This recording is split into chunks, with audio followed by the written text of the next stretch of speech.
अवां ॾिसी रहिया आहियो KTV वर्ल्ड ऑफ न्यूज़ यानी ख़बरुनि जी दुनिया। नौशहरो फिरोज का पेश आहे आबिद से नगड़ो जी रिपोर्ट। तालका मोरो जे रोडन ते ठहल मुसाफिर खाना ज़िलعي क़ाउंसिल जे बेध्यानी सबब ज़बून हाल।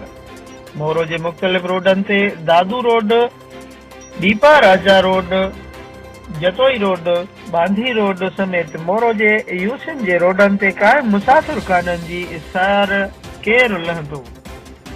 सैयद ज़ाहिद अली शाह, अब्दुल वहाब अबड़ो समेत समाजी अॻुवाननि सजाण धरियनि पारां अफ़सोस जो इज़हार कंदे चयो त इंतज़ामिया नोटिस वठे। मुसाफिर खाननि जो हाल रहम जोॻो थी वियो आहे। छतियूं टुटल, भितियुनि में ॾार पियल, ख़ौफ़ जहिड़ा बणिजी विया आहिनि। ख़बरुनि जी दुनिया।